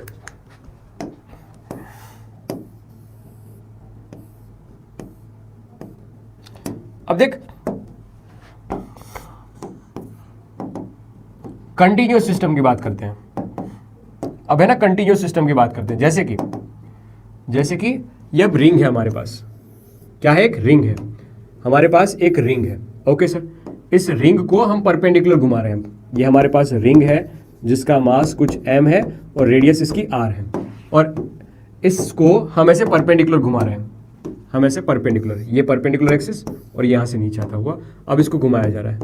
अब इसको इस एक्सिस ऑफ रोटेशन के अबाउट घुमाया जा रहा है। लो बताओ, ये तो कंटिन्यूअस मास सिस्टम में आ गया ना। ये अब तो कंटिन्यूअस मास सिस्टम में आ जाएगा बेटा। रिंग कंटिन्यूअस मास सिस्टम में आ जाएगा। ये अपने सिलेबस में नहीं है, not in syllabus, only for JEE NEET, only for JEE NEET. ये अपने सिलेबस में नहीं है, सिलेबस में से हटा दिया गया, लेकिन फिर भी ठीक है, रहने देता हूं। इस सिलेबस में से ये बात हटा दी गई है। लेकिन सुन, ऐसे क्वेश्चंस जेईई नीट में बहुत अच्छे खासे आते हैं। मतलब ये रिंग है, रिंग को ऐसे घुमाया जा रहा है। तब इस सिस्टम के बारे में हमने क्या समझा था कि पहले इसका एलिमेंट ले लो। क्या ले लो? एक एलिमेंट ले लो। तो हमने एक एलिमेंट ले लिया डीएम मास का। क्या कर लिया? एक डीएम मास का एक छोटा सा एलिमेंट ले लिया। फिर ऐसे डीएम मास को हम इकट्ठा कर करके क्या बना लेंगे? रिंग बना लेंगे। तो एक डीएम मास का एलिमेंट ले लिया। क्या किया बेटा? डीएम मास का एक एलिमेंट ले लिया है। एक एलिमेंट ले लिया डीएम मास का। जी बढ़िया। अब ध्यान से देख, इस डीएम मास के लिए मैं ऐसा लिख सकता हूं, इसका मास कितना हुआ होगा। तो एक यूनिटरी मेथड अप्लाई करता हूं, जैसे कि कैपिटल मास m इस पूरी रेडियस के अलोंग हो जाएगा ना, इस पूरी रेडियस के अलोंग हो जाएगा। हाँ जी बढ़िया। मास पर रेडियस पूरी लेंथ के लिए लिखा जाएगा। ठीक है, तो मैं ऐसा लिखता हूं कि इसकी लैम्बडा डेंसिटी, जैसे मैंने पहले बचपन में पढ़ाया होगा, शायद कहीं ना कहीं आपने देखा होगा कि लैम्बडा डॉट डी रिंग के लिए लिख रहा है। ठीक है, रिंग के लिए तो ये छोटा सा मास डीएम एज इट इज रखो। ठीक है, ये एलिमेंट ले लिया मैंने, ये छोटा सा एलिमेंट मैंने ले लिया। देखना यहां तक की बात समझना, ये एलिमेंट ले लिया। अब मैं इस एलिमेंट के लिए मोमेंट ऑफ इनर्शिया लिखने जा रहा हूं। तो इस एलिमेंट की moment of inertia D I, that can be write as a D I, that can be write as a D M. और ये डिस्टेंस कितना हो जाएगा? ये डिस्टेंस भी तो रेडियस के इक्वल ही होगा। ये डिस्टेंस भी तो इसी रेडियस के इक्वल होगा। हाँ जी, इसी रेडियस के इक्वल होगा ये डिस्टेंस भी, आर के इक्वल। तो ये डीएम इंटू आर स्क्वायर। हाँ जी बढ़िया है सर, बढ़िया है। देखना, हाँ अब हमने इस डी आई का इंटीग्रेशन किया, मतलब हमें एलिमेंट से पूरी रिंग के लिए मोमेंट ऑफ इनर्शिया निकालनी थी। पूरे रिंग के लिए मोमेंट ऑफ इनर्शिया निकालनी थी, तो हमें क्या करने की आवश्यकता थी? इस छोटे डी आई का इंटीग्रेशन करने की आवश्यकता थी। डी आई यानी क्या है? छोटा डीएम इंटू करके रेडियस का स्क्वायर। रेडियस तो कांस्टेंट है, बाहर निकाल लीजिए। और हमें इंटीग्रेशन करना है सिर्फ और सिर्फ एलिमेंट का, तो आर स्क्वायर बाहर निकाला, इंटीग्रेशन किया सिर्फ और सिर्फ मास का। और मास का पूरा इंटीग्रेशन करोगे, ऐसे मास जोड़ते जाओगे, आपको क्या मिल जाएगी? आपको एक रिंग मिल जाएगी। ऐसे मास को आप जोड़ते जाओगे, आपको क्या मिल जाएगी? एक पूरी रिंग मिल जाएगी, जिस रिंग का मास इंटीग्रेशन करने पे हमें कितना मिल रहा है? m मिल रहा है। तो ये मिल जाएगा m r square, that is a moment of inertia of ring. Moment of inertia for ring हमें m r स्क्वायर मिलती है। ध्यान से देखना, ये क्वेश्चन बहुत बार पूछा जाता है। ध्यान से देखना, ये क्वेश्चन बहुत बार पूछा जाता है बेटा। डायरेक्ट पूछ लेते हैं ये क्वेश्चन, डायरेक्ट पूछ लेते हैं। जैसे कि एक बार AIEEE 2002 में पूछ लिया था, जब आप बहुत छोटे थे, शायद थे भी नहीं तब, उस जमाने में पूछ लिया था कि ध्यान से देख लीजिए, कि the moment of inertia of a semi circular ring about a axis which is perpendicular to the plane. ध्यान से देखना, ये शब्दों पे ध्यान देना है कि ये रिंग है। ओके सर, इस रिंग के प्लेन से परपेंडिकुलर, ये रिंग इस रिंग के प्लेन से परपेंडिकुलर, मतलब ये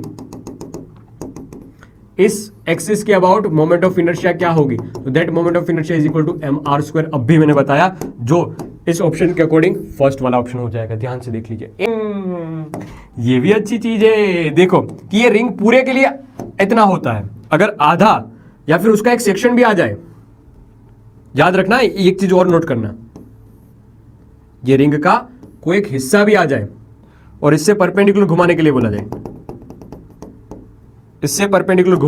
जाए, तो ये इसका जितना मास होगा, रिंग की ये खास एक प्रॉपर्टी हो जाएगी बेटा। ध्यान से देखना, रिंग की खास एक प्रॉपर्टी हो जाएगी कि जिसका जितना मास होगा इस इस रिंग का जितना मास होगा, जैसे कि m डेज, तो ये m डेज इंटू इसकी रेडियस तो वही की वही है r, तो ये रेडियस का स्क्वायर लिखा जाएगा। इसका मास कितना दे रखा है, सिंपली m ही दे रखा होगा, सिंपल में m ही दे रखा होगा, इसलिए mr स्क्वायर ही होगा। का इंटीग्रेशन भी कर दो। आप देखिए एलिमेंट का आप क्या करोगे, इसमें एलिमेंट का इंटीग्रेशन करोगे, यहां से एक dm काटा, इंटीग्रेशन से भी बताता हूं, dm काटा तो that di is equal to क्या हो जाएगा, dm इंटू आर स्क्वायर, और dm का इंटीग्रेशन इस बार m डेज आर स्क्वायर हो जाएगा। हाँ जी, बस बढ़िया। हाँ आएगा क्या समझ में बेटा, आएगा क्या समझ में, कोई परेशान नहीं है ना। mr स्क्वायर इसका सही आंसर हो जाएगा, चाहे सेमी सर्कुलर हो और चाहे मैं तो ये बोलूं कि वो अगर वो रिंग का एक हिस्सा भी होती है ना, अगर वो रिंग का कोई हिस्सा भी होती है तब भी mr स्क्वायर ही आएगा, बस उसका मास उस टाइम पे m ही होना चाहिए। ठीक है, मास जितना होगा उस रिंग का उतना ही, उस हाफ रिंग हो या क्वार्टर रिंग हो उससे फर्क नहीं पड़ेगा। हटा दिया मैंने चश्मा, हटा दिया मैंने चश्मा, और एक बार हटा दिया मैंने एक चश्मा, लेकिन सामने चेट नहीं दिख रही मुझे। छुट्टी के लिए आधा घंटा और शेष बचा है, छुट्टी अभी से मत मांगो, अभी तो मुझे कुछ कुछ बातें बतानी है बेटा। हाँ ये रिंग की बात मैंने बता दी, हाँ रिंग की बात मैंने बता दी। अरे रोड था ऊपर, अरे यार भगवान भगवान क्या कर रहे हो भगवान, क्या मेरी आंखें हैं भगवान। जनता जनार्दन आपने मुझे बताया भी नहीं, ऊपर रोड लिखा हुआ है, मैंने तो रिंग का बता दिया आपको। अरे ओ जनता जनार्दन, कितनी स्वीट जनता है कि मैंने जो सर ने समझा दिया वो सही है। ठीक है, अपन हेडिंग चेंज कर लेंगे, हम हेडिंग चेंज कर लेंगे। ओके सर, यहां पर आ जाएगा रोड और यहां पर आ जाएगा रिंग रोंग रिंग। ओके सर ठीक है, अब रोड की कहानी बताता हूं, अब रोड की कहानी बताता हूं। जैसे कि एक रोड है हमारे पास, शुरू, ठीक है, ये रोड किसी एक्सिस के अबाउट घूम रही है, इस एक्सिस के अबाउट घूम रही है। ध्यान से देखना मेरे दोस्त, किरवाड़ा, ये एक्सिस ऑफ रोटेशन के अबाउट हम इस रोड को घुमा रहे हैं। रोड का टोटल मास कुछ हमें दे रखा है भाइयों बहनों, इस रोड का मास दे रखा है m और पूरी लेंथ दे रखी है l। क्या ये कंटिन्यूअस बॉडी का एग्जांपल हो जाएगा? हां जी, कंटिन्यूअस बॉडी का एग्जांपल हो जाएगा। तो कंटिन्यूअस बॉडी में मैंने आपको सिखाया था कि सर डायरेक्ट कहानी कभी भी नहीं करनी चाहिए, हमें करना क्या चाहिए, हमें एलिमेंट लेना चाहिए। तो हमने एक एलिमेंट ले लिया, dx डिस्टेंस दूर एक छोटा सा मास ले लिया जिसका मास है dm, और that dm is equal to lambda dot dl लिख लिया या dx लिख लिया। ठीक है, लैम्बडा क्या होती है, मास पर लेंथ, मतलब कि ऐसा कि l लेंथ में मास m है तो dx लेंथ में मास कितना होगा, dm होगा। तो यहां से यूनिटरी मेथड यूज करके आप लिख सकते हो, यहां से यूनिटरी मेथड मास यूज करके लिख सकते हो कि सर ये आ जाएगा mass divide by length into dx, वहां से ये फॉर्मेट लिख सकते हो ऐसे, ये उल्टा हो जाएगा ना, हाँ जी dx, फिर ये लेंथ नीचे आ जाएगी और ये m लिखा जाएगा, तो मैंने लिख लिया m बाई l और ये dx, यस, तो बस वही फॉर्मूला लिखा है। ठीक है, ये क्या लिया हमने, एलिमेंट। जब भी कंटिन्यूअस बॉडी की सिस्टम आएगी तब एलिमेंट लेना चाहिए, तो मैंने यहां पर एलिमेंट लिया है। क्या इस एलिमेंट के लिए जो di लिखी जाएगी वो छोटा मास इंटू डिस्टेंस जो भी है वो लिखना चाहिए हमें? हाँ जी सर, वो लिखना चाहिए। ये डिस्टेंस x के dx के बजाय ऐसा मान लीजिए कि dx की जगह ऐसा मान लीजिए कि x है, ये डिस्टेंस x है, तो dm इज इंटू करके x का स्क्वायर। क्या ये बात के लिए एग्री करते हो आप मेरे साथ साथ? क्या छोटा नहीं हो रहा है ना बहुत ज्यादा? ठीक है, di is equal to dm into X square. बड़ा थोड़ा कर देता हूं, आपको मजा आए देखने में। ये हो जाएगा di, मुझे ना मोटी पेन से लिखने में मजा आता है di, लेकिन आप मोटी पेन से परेशान हो जाते हो। मोटी पेन से राइटिंग अच्छी आती है, हर बार पतली पतली क्या मतलब एक सही साइज वाली होनी चाहिए, जैसे कि ये है di is equal to dm into X square. ये एलिमेंट के लिए कहानी थी। अगर मुझे पूरा मोमेंट ऑफ इनर्शिया चाहिए तो क्या मुझे इस di का इंटीग्रेशन करना चाहिए? Sir di is equal to क्या है sir, di is equal to dm into X square. Okay sir, what about the value of dm? Sir, dm can be write as a mass per length dot dx dot x square. Yes sir. Can I take away from this integration m by l? Yeah, so we can, because capital M is constant, capital L is constant, so we will integrate x square dot dx. You know this buddy, x square, integration of this x square is अरे भाई power में एक की बढ़ोतरी, नई वाली power नीचे है। हाँ ठीक है, अरे एक सही साइज से लिख दिया। तो सर ये m by L X cube divide by आ जाएगा 3। Limits, what about the limit sir? शुरुआत होती है 0 से सबकी और खत्म होता है एल पे। शुरुआत होती है 0 से और खत्म होती है कहानी कैपिटल एल पे। शुरुआत होती है 0 से और कहानी खत्म होती है कैपिटल एल से। ठीक है, जीवन में भी आप अप्लाई कर सकते हो। तो यहां पर फॉर्मूला क्या बन रहा है हमारे पास, एक बार वी विल कैलकुलेट दिस। टुडुक टुडुक, देखना।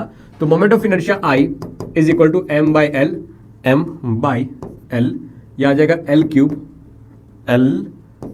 Cube divide by 3। Okay sir, 0 तो लिखने की जरूरत नहीं है, एक एक बार बन जाएगा 1/3 या ml स्क्वायर बाई 3। ये मोमेंट ऑफ इनर्शिया की इक्वेशन आ जाएगी फॉर दिस रोड। अगर यहां से घुमाना चाहोगे तो moment of inertia we can write it's ml square divide by 3। लो जी, आ गया फॉर्मूला। क्या आई बात समझ में?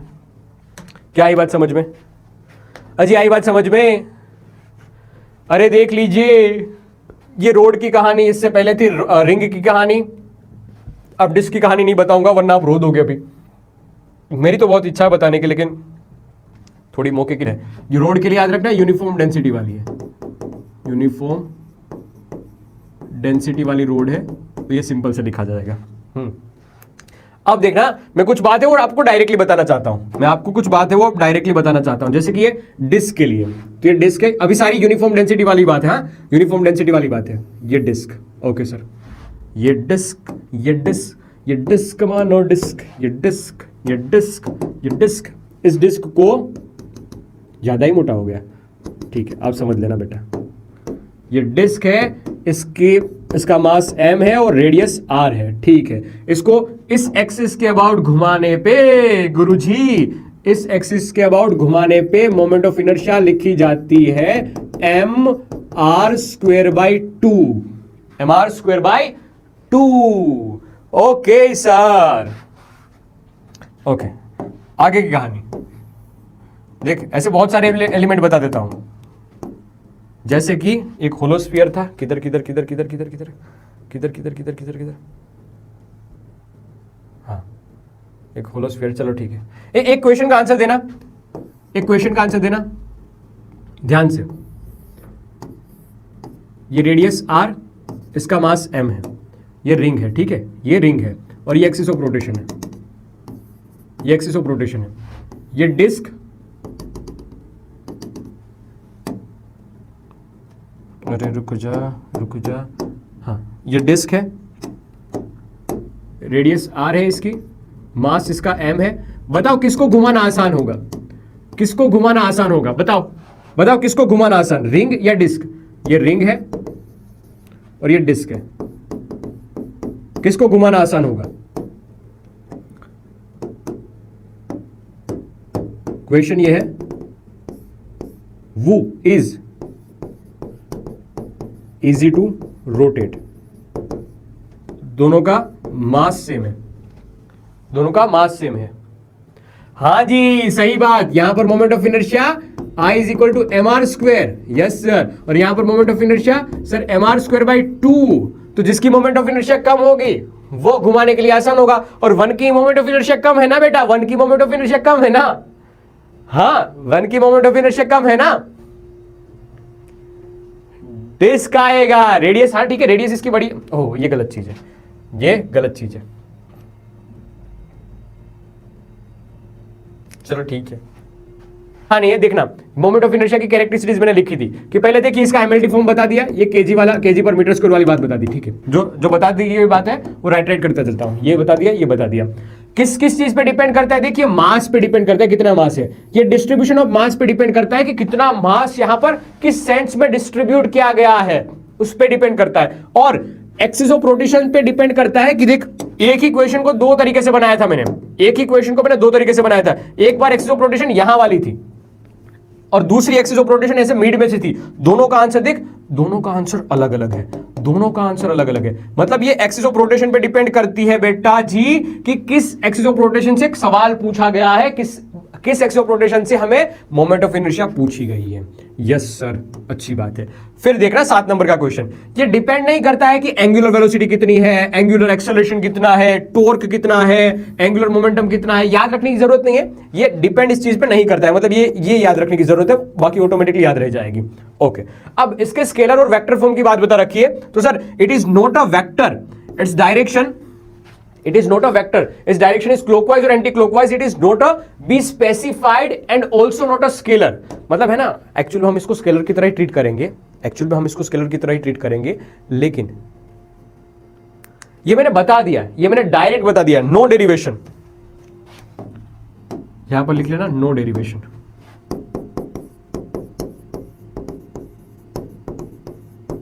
नो डेरिवेशन, ठीक है, ओके ठीक है। तो ये भाई एक तरह से इसको है ना स्केलर की तरह भी ट्रीट नहीं किया जा सकता और वेक्टर की तरह, क्योंकि हम किस सेंस में घूम रहा है वहां से कुछ कुछ बातें इसकी उठाते हैं, लेकिन प्रॉपर वेक्टर रूल का भी यहां पर पालन नहीं होता है। तो इसको हम ना स्केलर ना वेक्टर की आदि में जोड़ते हैं इसको। एक्चुअल में ऐसा कि हम कुछ नहीं बोल सकते तो टेंसर बोल देते हैं, हम कुछ नहीं बोल सकते तो टेंसर बोल देते हैं, वैसी कहानी है। लेकिन हम मोस्टली इसको स्केलर से ट्रीट करेंगे, सेंस ढूंढेंगे इसकी कि किस सेंस में, एंटी क्लॉकवाइज या क्लॉकवाइज डायरेक्शन में। नहीं, ये अब से सीबीएसई में है, अब सब चीजें सीबीएसई में नहीं होगा ऐसा थोड़ी होगा, सीबीएसई में है बेटा, ये सीबीएसई में है। एक क्वेश्चन आपको होमवर्क में, हाँ ये एक क्वेश्चन आपको होमवर्क में, फिर ये क्वेश्चन तो मैंने करवाया था, ये दूसरा क्वेश्चन तो मैंने करवाया था। अब देख एक और अच्छी बात, बताओ मुझे कमेंट से, ध्यान से देखना, ध्यान से देखना, ये होलोस्फीयर है, क्या है बेटा ये, होलोस्फीयर, होलोस्फीयर 4-5 लिखा हुआ है, ठीक है। ऊपर मतलब लिखना मत, होलोस्फीयर मत लिखना, बस ऐसा लिख लेना moment of inertia of sphere, moment of inertia of sphere, ठीक है। होलोस्फीयर और ये सॉलिड स्फीयर, सॉलिड स्फीयर, होलोस्फीयर और ये सॉलिड स्फीयर है। ओके, एक्सिस ऑफ रोटेशन कौन सी है सर, ये मान लीजिए ये एक्सिस ऑफ रोटेशन, ओके, यहां पर भी यही है axis of rotation, okay, yes sir. What about moment of inertia, ये इस एक्सिस के अबाउट घूम रहा है, ओके, ये इसी एक्सिस के अबाउट घूम रहा है, और ये भी कुछ ऐसे ही इस एक्सिस के अबाउट घूम रहा है। ये है एक्सिस ऑफ रोटेशन, ये है एक्सिस ऑफ रोटेशन। इस एक्सिस ऑफ रोटेशन के अबाउट ध्यान से देखना बेटा, फॉर्मूला बताने वाला हूं।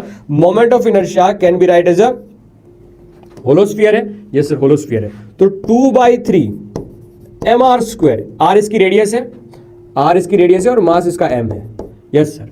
सेम यहां पर सॉलिड स्फीयर, मास इसका m है, रेडियस इसकी r है, तो moment of inertia no derivation required, 2/5 mr²। Okay sir, समझ गए आप बात।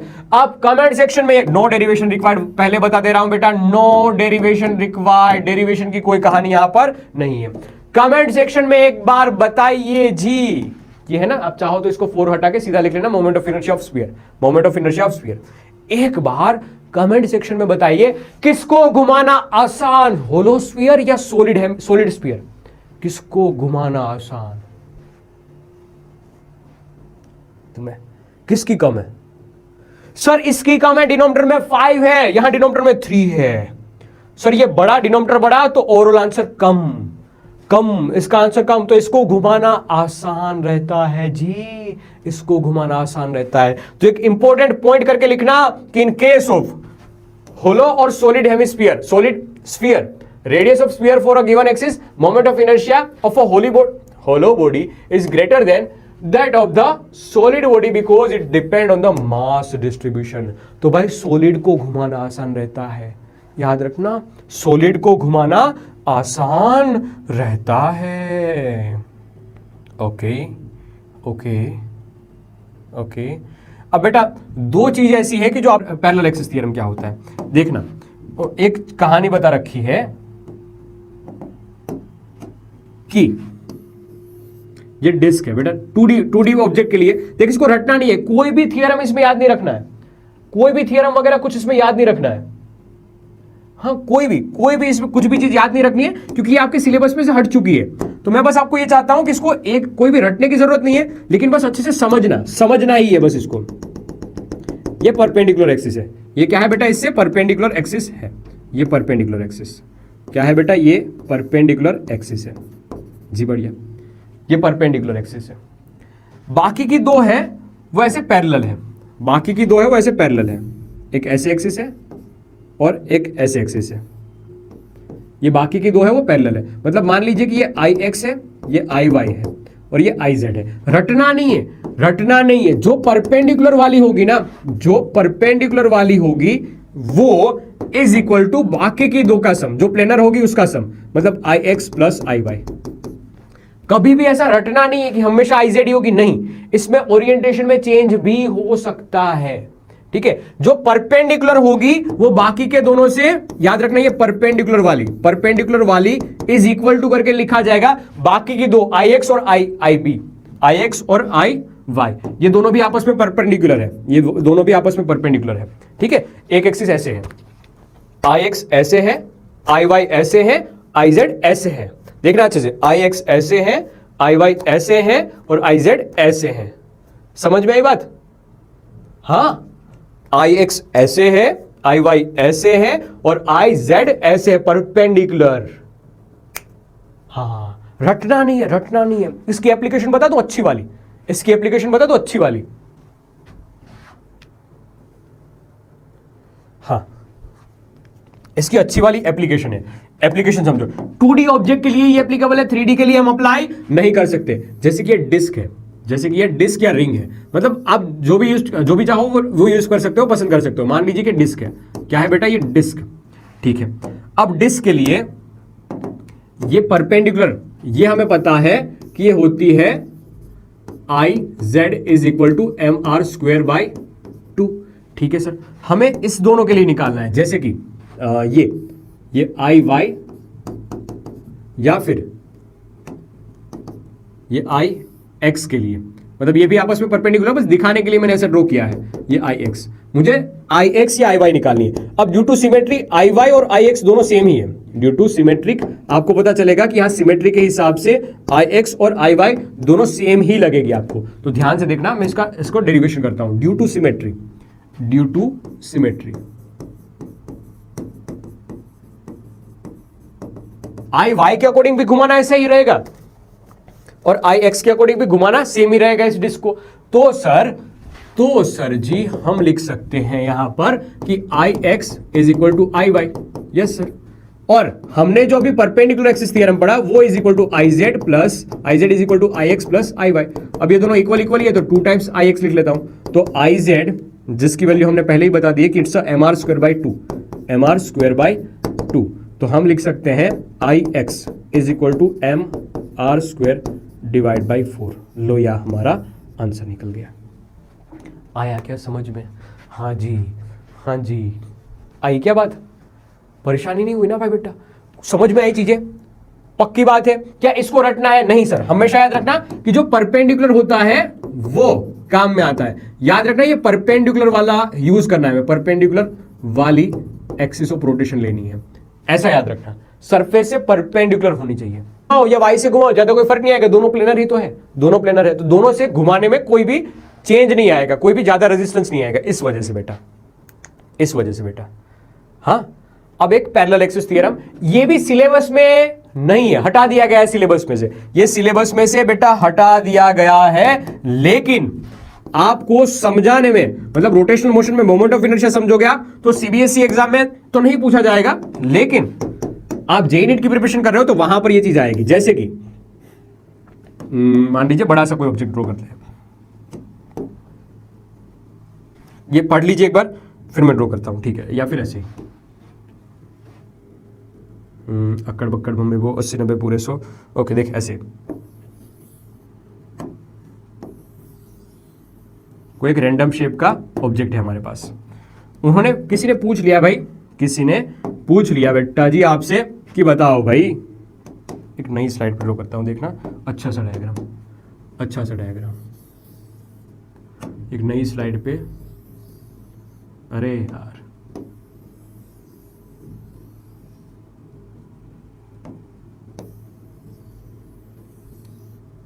ठीक है, एक अच्छा सा डायग्राम ध्यान से देखना। ये कोई ऐसा रैंडम शेप का है, कोई ऐसा रैंडम शेप का है, और किसी ने पूछ लिया कि इस एक्सिस के अबाउट, भाई साहब ये एक्सिस तो देखो अजीब सी है,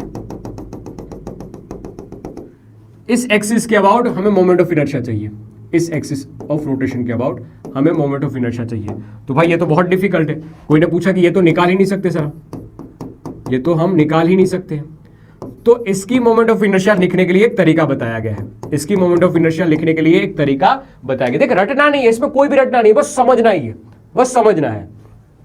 देखना सर जी हमने है ना इसका सेंटर ऑफ मास पहले आइडेंटिफाई करना होगा, तो हम पहले इसका सेंटर ऑफ मास आइडेंटिफाई करते हैं। तो ये रहा इसका सेंटर ऑफ मास, फिर इसके सेंटर ऑफ मास से पास होने वाली एक्सिस ढूंढते हैं। तो ये सेंटर ऑफ मास से पास होने वाली और इससे पैरेलल, क्या सेंटर ऑफ मास से पास होने वाली और इस पिंकी वाली से पैरेलल, ठीक है, वो एक्सिस फाइंड करो। फिर दोनों के बीच का डिस्टेंस फाइंड करो, दोनों के बीच का डिस्टेंस फाइंड करो। ये पैरेलल डिस्टेंस दोनों के बीच का, ये परपेंडिकुलर डिस्टेंस हमें मिल गया, ठीक है, डी।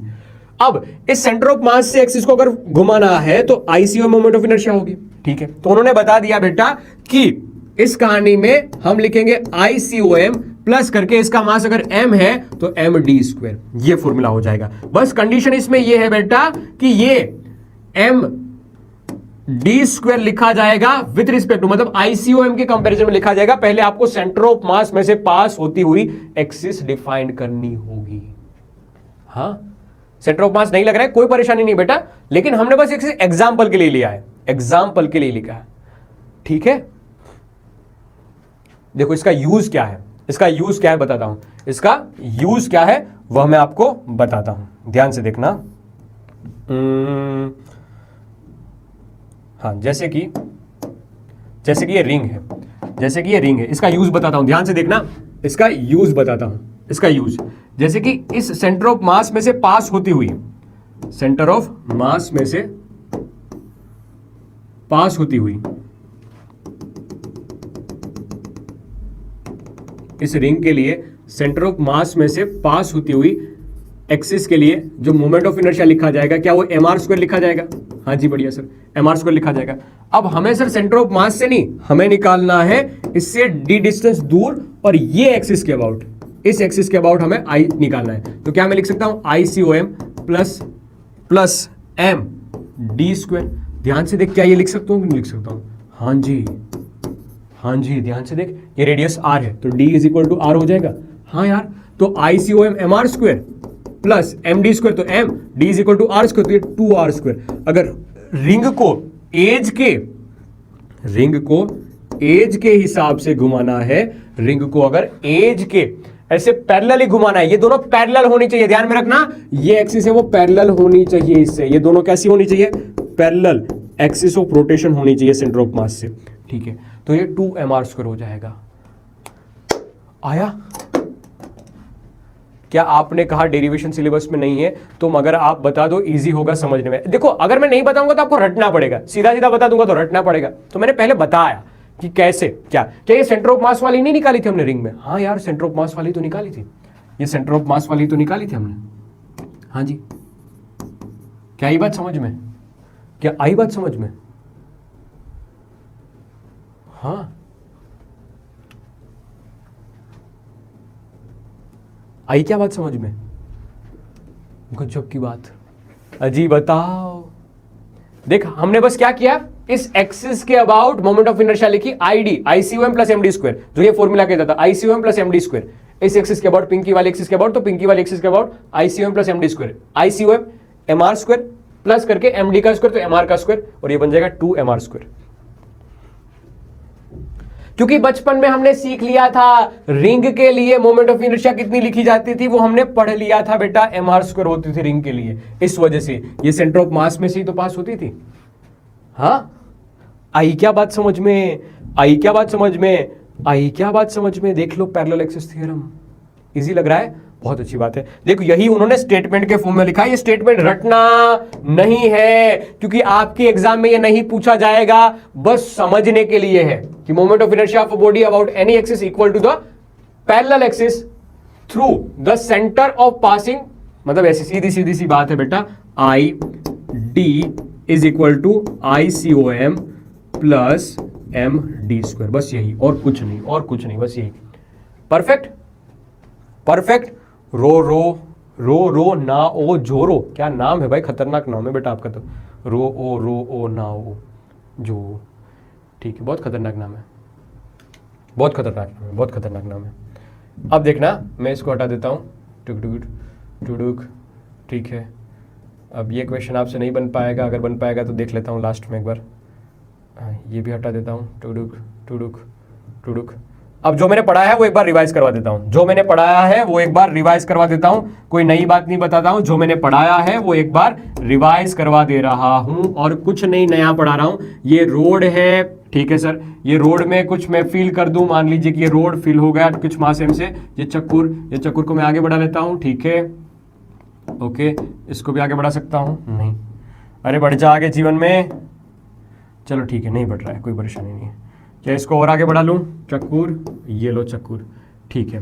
देखना पहली कहानी में रोड की बता रहा हूँ, पहली कहानी में रोड की बता रहा हूँ कि ये मास, मतलब पहली कहानी किसकी है कि जो हमने पढ़ ली है वैसी कुछ बात है। रोड जिसका मास m है और लेंथ l है, तो इस एक्सिस ऑफ रोटेशन के अबाउट इसका आंसर निकालना चाहोगे तो ये मिल रहा था सर, मास m है, लेंथ l है, इसकी मास m लेंथ l है, तो moment of inertia I is equal to मिली थी ml²/3। याद करो मैंने लिखवाया था आपको, ओके सर। अगर इसको सेंटर ऑफ मास से ही पास किया जाए, ये डेरिवेट किया जा सकता है, आप चाहो तो यूज कर लेना, जो मैंने अभी बात बताई ना एक्सिस थ्योरम उससे, तो इसका मोमेंट ऑफ इनर्शिया आता है, अगर सेंटर ऑफ मास से, सेंटर ऑफ मास वाली से पास होता है तो ml²/12, ओके सर। और अगर इसको डमरू की तरह बजाया जाए, जैसे कि ये रोड है, इसको यहां से पास करवाया जाए, यहां से पास करवाया जाए, यहां से पास करवाया जाए, ध्यान से देखना बेटा, यहां से अगर पास करवाया जाए तो मोमेंट ऑफ इनर्शिया लिखी जाती है, अगर एंगल अल्फा है तो moment of inertia I is equal to ml²/3 sin² alpha.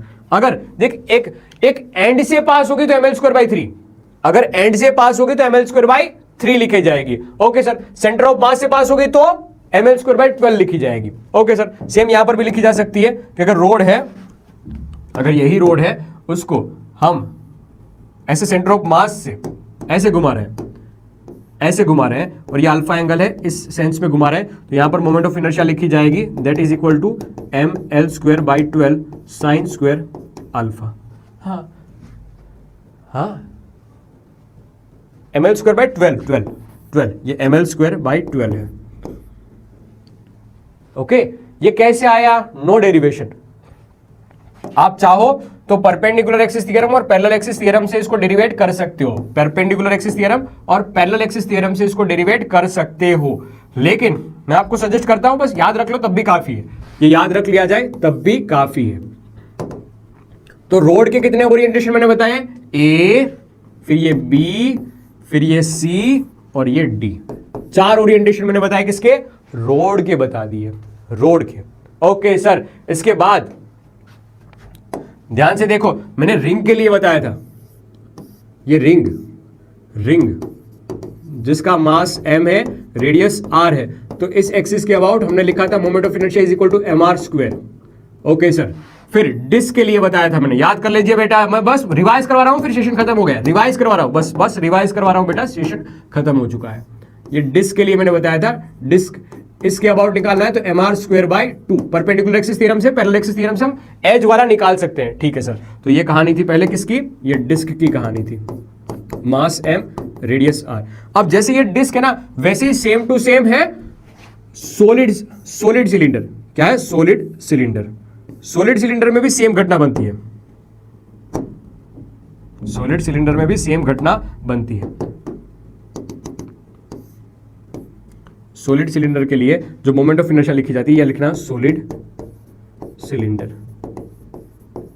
Solid cylinder के लिए मोमेंट ऑफ इनर्शिया लिखी जाती है I is equal to mr²। जो डिस्क की है वही इसकी हो जाएगी, और होलो के लिए आसान है, जो रिंग की थी वही एज इट इज, होलो के लिए जो रिंग की थी वही एज इट इज, वही एज इट इज लिखना यहां पर, होलो सिलेंडर।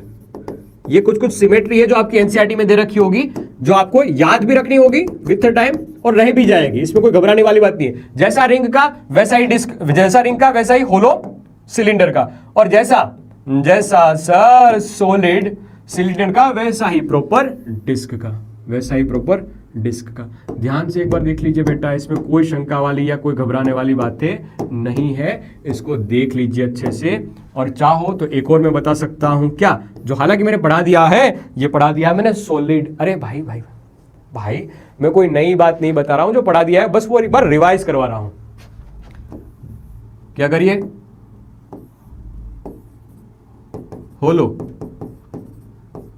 होलो स्फीयर है, और दूसरी बार ये अगर सॉलिड स्फीयर है। क्या है बेटा, ये सॉलिड स्फीयर है।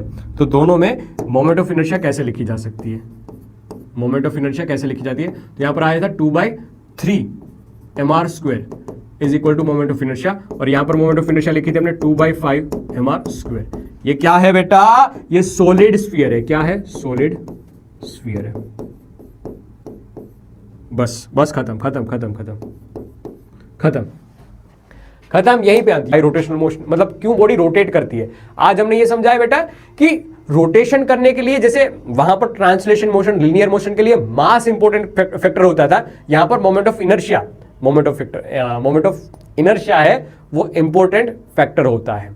अब कल के सेशन से हम ये समझेंगे कि बॉडी रोटेट क्यों करती है, इसके पीछे का रीजन क्या है। तो इस कहानी में जो जाने वाले क्रॉस प्रोडक्ट को रिवाइज करके आना, उसकी जरूरत पड़ेगी बेटा, ठीक है। क्रॉस प्रोडक्ट को आपको रिवाइज करके आना है जी।